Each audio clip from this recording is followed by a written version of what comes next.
제 옆에. 네, 제 옆에 감사합니다. 칠 때 그런데 깜짝이야, 저희 깜짝. 이미 약속한 시간이 5분이나 지나서요. 한 30분 더 하세요 그냥. 그러면 그 안 나온 지역 불러서 지역별로 들어. 네네.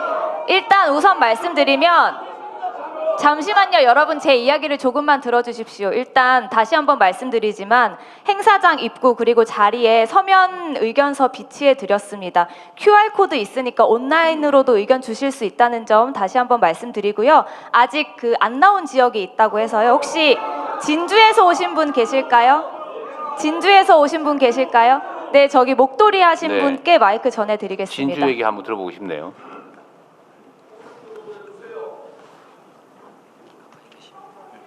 예, 대통령님, 진주에서 온 이규섭이라고 합니다. 저는 오늘 진주의 이야기가 아니고 서부 경남의 이야기를 좀 하고 싶습니다. 발달 장애인에 관련된 이야기인데 경상대학교에 그 발달 장애인을 교육하는 특수교육학과를 정원 특례로 꼭 신설을 부탁한다는 그런 부탁을 드리려고 마이크를 잡았습니다. 그 진주의 사립대학에서 특수교육과가 있었지만은 폐교가 되면서 아예 없어졌습니다. 다른 학과 학생들은 유사학과 경상대학교로 편입이 되었지만은 특수교육학과는 없는 관계로 인해서 다른 지역으로 다 흩어져 가지고 편입이 되었습니다. 그래서 실질적으로 서부경남에서 발달 장애인들을 교육할 수 있는 양성 체계가 완전히 무너졌습니다. 그래서 이것은 교육부에서 하는 일이지만은 정원 특례 부분은 대통령께서 좀 꼭 좀 더 신경을 쓰셔가지고 예외적 인정을 좀 할 수 있도록 그렇게 좀 부탁을 좀 드리겠습니다. 거기는 정원을 늘리면 들어올 사람은 있어요? 예, 많습니다. 지금 수요가 네, 굉장히 많이 알겠습니다. 늘어났거든요. 발달 장애인들 수가 굉장히 늘어나고 있는 추세입니다. 그럼에도 불구하고 네, 알겠습니다. 예, 지도할 수 있는 양성 교사는 없습니다. 이 김경수 위원장님, 이게 이제 우리가 지역 균형 발전 차원에서 제가 지방에 수요가 있으면 최대한 늘려주자. 학과도 정원도 학교도 뭐 중고등학교 이것도 다 늘려주자고 했는데 저희 국립대에 지금 지방은 학생이 줄어가지고 난리잖아요. 근데 수요가 있으면 확 늘리는 것도 괜찮을 것 같죠. 그럼 교육부하고 상의를 한번 해보고 저희가 어쨌든 우리 이번 정부의 기본 방침은 지방의 인력이나 수요가 있으면 최대한 늘린다. 지방은 똑같이 있으면 수도권은 막고 지방은 늘린다. 예를 들면 뭐 첨단 기술 교육 분야도 똑같이 있으면 지방은 늘리고 수도권은 통제하고 지금 이게 기본 방침이어서 그 특수교육 분야도 만약에 지방에 수요가 있으면 좀 늘리는 게 가능할 것 같은데 저희 검토해 보겠습니다. 예, 참고적으로 자, 진주 얘기할 사람 다른 분으로 한번 하죠. 네, 진주의 지역과 관련된 이야기 저기 여성분께 마이크 전해드리겠습니다. 아까 똑같은 분 아니에요? 다른 분이시죠? 뒷줄에 계시구나. 질문하게 되어서 영광입니다. 저는 직업전문학교에서 23년 차 직업전문학교 선생님으로 일하고 있는 사람입니다. 저는 오늘 말씀하시는 거 들어보니까 좀 이렇게 큰 그림들을 많이 이야기하는데요. 저는 현실적인 이야기를 하나 드리고 싶습니다. 저는 이제 기계과에서 근무를 오래 했는데요. 이제 항공산업이라고 볼 수 있겠죠. 학생들이 취업을 하게 되면 2교대를 합니다. 2교대 12시간 맞교대를 해서 연봉이 한 4천만 원 정도 안 되는 것 같아요. 하지만 그 친구들이 2교대를 하지 않는다면 급여가 2천만 원 중반 정도밖에 안 된다는 것이죠. 예, 뭐 AI도 좋고 피지컬 AI도 좋고 AX도 좋습니다. 다 좋은데 현실적인 임금이 너무 적은 현상에서 이 지역의 청년들이 정주할 수 있을까? 지역을 떠나지 않고 계속 지역에서 근무할 수 있을지는 제가 23년 동안 근무하고 있으면서 항상 의문입니다.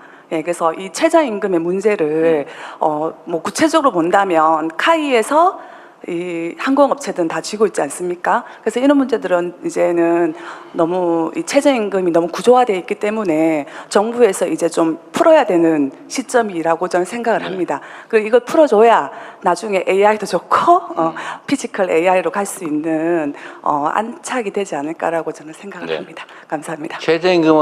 임금이 너무 낮다 올려야 된다 그 말이에요 혹시? 아, 그게 아니라 이제 카이 직원들은 급여를 상당히 많이 받죠. 뭐 두산중공업이나 대기업 소속 직원들은 급여를 많이 받지만 그 밑에 있는 협력업체 직원들은 이교대를 그러니까 뭘 어떻게 하자고요? 예, 급여를 현실화를 하자는 거죠. 누가 어떻게? 그러니까 너무 이게 고착화되다 보니까 어디서부터 문제를 풀어야 될지 모르겠지만 네, 일단 알겠습니다. 예. 저기 항공 분야도 그런 모양이네요. 이제 이게 지금 조선 분야도 그렇고 건설 분야도 그렇고 지금 제가 사실은 이것도 이제 어느 시점에선가 우리 사회의 주요 의제로 해서 한 번쯤은 좀 시끄럽게 논쟁을 한번 해야 될 일인데요. 우리나라는 임금 격차가 너무 심해요. 그러니까 대기업의 정규직, 대기업의 비정규직, 하청업체, 계열업체들의 정규직, 또 거기에 또 비정규직, 거기 또 여자, 남자 또 나누고. 그래서 이게 한 두 단계 지나가서 보면 대기업의 정규직하고, 그러니까 하청 계열업체의 비정규직하면 한 40%밖에 못 받는다고. 지금 이게 현재 실제 그래요. 또 여성은 또 더 적어요. 이거를 해결을 어떻게든지 시작을 해야 되는데 지금은 사실 너무 엄두가 안 나서 일단 부동산 먼저 좀 정리를 한번 하고 그럴까 생각 중인데 어쨌든 이거는 정말로 중요한 문제입니다. 양극화가 사회 발전을 가로막잖아요. 그러니까 우리가 지금 성장 발전 잠재력이 이만큼 있는데 이게 자원과 기회가 골고루 나눠져서 다 제대로 풀로 효용을 발휘하면 이제 충분히 잠재력만큼 성장 발전할 수 있는데 이게 한쪽으로 확 몰려가지고 어떤 사람은 그 기회를 너무 남아서 못 쓰고 썩어 나가고 또 많은 사람들 기회조차 누리지 못해서 손가락 물고 그냥 놀아야 되면 그 사회가 발전할 수가 없죠. 이 양극화가 이런 문제를 이야기하는데 이걸 해결하면 사실은 모두가 행복한 파이를 키우는 길이 되죠. 근데 당장 현실에서는 그러지 못합니다. 제가 조선 쪽에 그런 얘기를 했어요. 전 세계적 경쟁력을 가지고 뭐 세계 최강의 조선 산업인데 제가 얼마 전에 울산 갔을 때 얘기 들어보니까 뭐 220만 원 주고 외국인 노동자를 데려다가 비자를 줘가지고 쓰고 있다고 어떤 분이 말씀하셔서 저는 속으로는 그거 좋은 일이 아닌데 그거야 뭐 하청업체 사장은 좋겠지만 그 지역 경제에 도움도 크게 안 되고 임금 격차만 심하게 하고 소위 노동 착취가 자랑도 아니다. 그래서 제가 얼마 전에 또 그것도 물어봤어요. 제가 기업분들 제가 자주 만나니까 조선 산업의 인건비 차지 비중이 얼마나 됩니까? 네, 물어봤어요. 그러니까 뭐 한 17% 뭐해서 뭐 한 20% 보통 이제 어제 한 10% 선이에요 인건비가 계속 줄어들고 있어 비중이. 거기도 뭐 크게 차이는 안 나는 것 같더라고요. 그래서 그건 뭐 내가 뭐 다른 얘기는 할 수 없고. 근데 이 항공 분야도 마찬가지죠. 임금 격차가 너무 심해가지고 카이야마 본사의 정규직은 꽤 괜찮을 것 같아요 지금 보니까 뭐 그렇겠죠.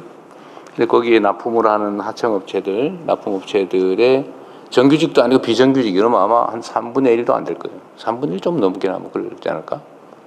반도 잘 안 될 거예요.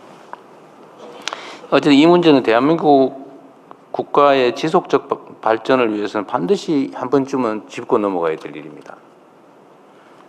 그런데 지금은 그게 너무 당연시되고 있어요. 예를 들어 비정규직이 월급이 적다. 그걸 당연하게 여겨요. 정규직이 되면 월급 더 받아야지. 그것도 당연하게 여겨요.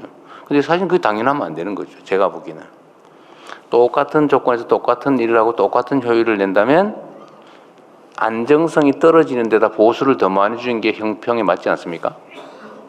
그래서 우리가 호주 같은데 여름방학에 가서 알바하면은 그 정규직보다 더 많이 준다는 거잖아요.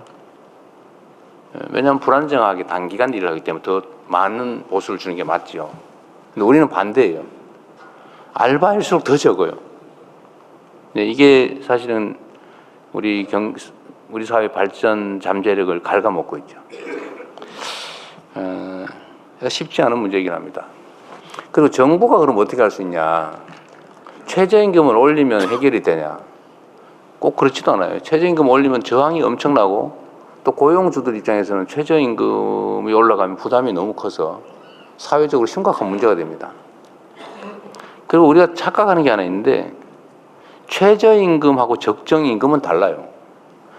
최저임금만 줘도 된다는 게 아니고 최저임금 밑으로 주면 안 된다예요. 그 최저선을 정한 거예요. 그것만 주면 된다가 아니라고요. 근데 우리는 어느 순간에 최저임금 그것만 주면 돼 라고 생각하게 됐어요. 그래서 정부에서도 전부 그러고 있더라고요. 근데 보니까 정부에서도 다 최저임금으로 고용을 해요. 얼마 전에 그 우리 강원식 실장이 막 그 회의하면서 화내던 것도 있던데 365일에서 364일을 일을 시키고 퇴직금을 안 주고 있더라고요. 창원이야? 창원에서 그랬어요? 아, 그래서 뭐 아니 그 말이 되냐? 대통령이 안 그래도 물론 그 제가 보기엔 계약은 그 이전에 한 것 같아요. 1년 지난 다음에 생긴 문제니까.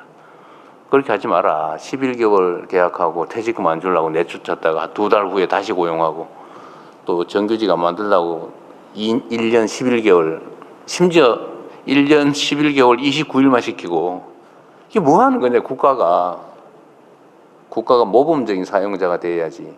적정임금을 줘야지 최저임금만 주면 되겠냐? 근데 전국이 다 그러고 있어요. 그래서 제가 일단 방침은 정부는 앞으로 공공부문에서도 그렇고 고용할 때 적정임금을 준다. 네.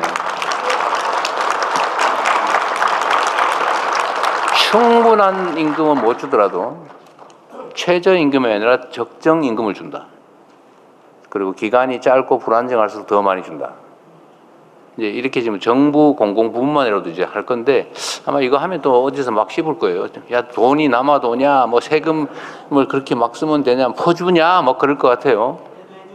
그래도 저는 해야 된다고 생각합니다. 네. 그래서 이 공공 분야부터 먼저 좀 모범을 보이고 최저임금만 줘도 된다가 아니고 최저임금 이하로 주면 안 되는 거지. 그건 최저 기준이지 적정 기준이 아니다라고 해서 사회가 모두 또 공감하고 이런 식으로 좀 제도적으로 해결할 텐데 강제할 방법은 없어요. 그러니까 그럼 어떻게 해결하냐? 실제로 실용 가능한 방법이 뭐냐? 노동운동을 열심히 하는 거예요. 그래서 노동자들은 언제나 약자이기 때문에 일하지 않으면 굶어 죽으니까 어떻게든 해야 되잖아요. 그게 노동자의 운명이죠. 숙명이죠. 노동자의 숙명은 그런 거기 때문에 또 약자이기 때문에 같은 입장에 있는 노동자들이 단결할 권한을 헌법이 인정한 겁니다. 단결해라. 단결할 권리를 준다.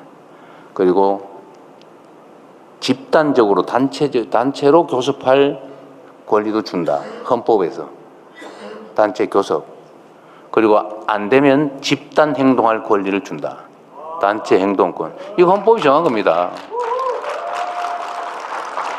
그래서 노동자들이 단결을 해서 조직률도 올리고 이렇게 정당하게 헌법이 부여한 권리를 행사해서 이렇게 힘을 모아야 전체적으로 노동자들의 지위가 올라가고 사용자와 힘의 균형이 맞게 돼서 정당한 임금을 받을 수 있는 거예요. 결국 그것도 역시 누가 해야 된다? 국민들이 해야 되는 거죠. 여러분이 직접 하세요. 대신에 제가 과거처럼 노동자들을 부당하게 탄압을 하거나 이런 거 절대 안 할 겁니다. 그건 못하게 할 테니까 정당한 권리를 행사해서 적정한 임금을 받는 제대로 된 사회로 함께 가도록 하시죠. 네, 좀 더 진행하십시오. 네, 감사합니다. 혹시 통영에서 오신 분 계실까요? 통영.